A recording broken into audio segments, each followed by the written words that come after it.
Надица Геговска, која што по потекло е од Кавадарција, живее и работи во Прилеп. Веќе 3 години се занимава со една уникатна уметност кај нас, а тоа е филигранството.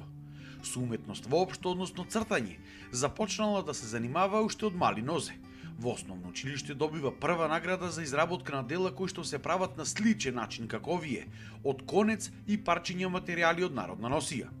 Потоа, случајно, открива дека и во Македонија се продава срмениот конец за изработка на овие раритетни креации. Го купува и започнува сама да учи како истите се изработуваат.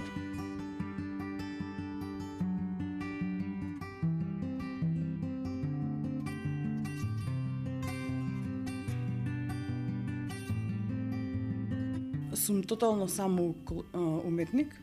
Имам око да ги видам работите, тоест вртењето на конецот од другите изработувачи на овие ракотворби.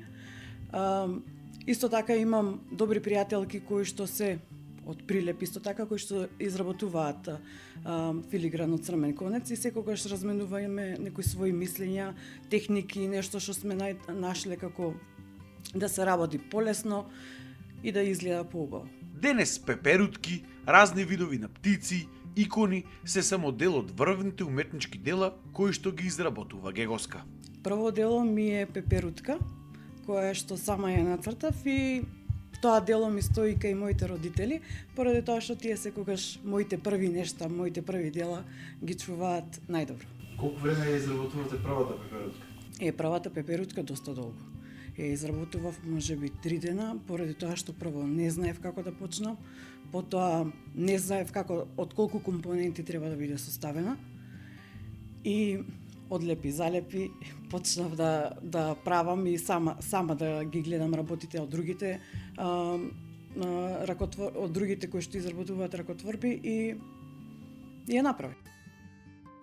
До сега има изработено околу 1020 дела, односно ако работи само 3 години, тоа значи дека Геговска изработува некаде по едно дело на ден. Јас имам шеми од сите пеперутки заради тоа што тој што сака да има, например, ваква пеперутка, ја сака истата пеперутка која што ја гледа на сликата. Секогаш првиот пат кога ја правам пеперутката, од неа вадам шема, како кројачите што си вадат нели шаблони за кроење.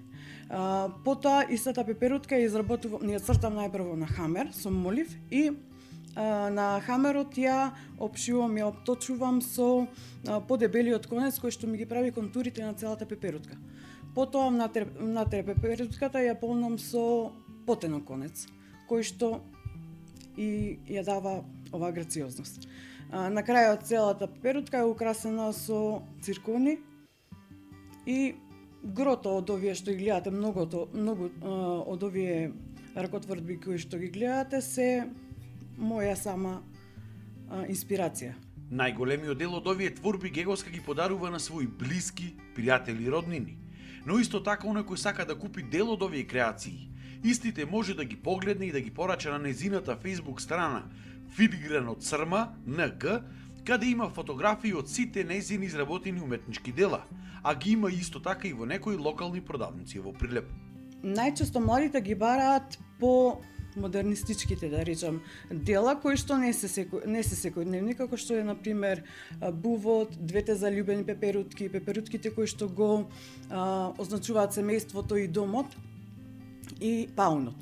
Додека преку летните денови, кога ќе се вратат граѓаните, нашинците од диаспората, секогаш ги бараат оние традиционалните македонски филиграни, како што е македонската пеперутка, македонскиот брош пеперутката, обетките гулабици и пафтата, која што во моментот ја немам, ама тие се најмногу барани во различни големини и во златна и сребрена боја.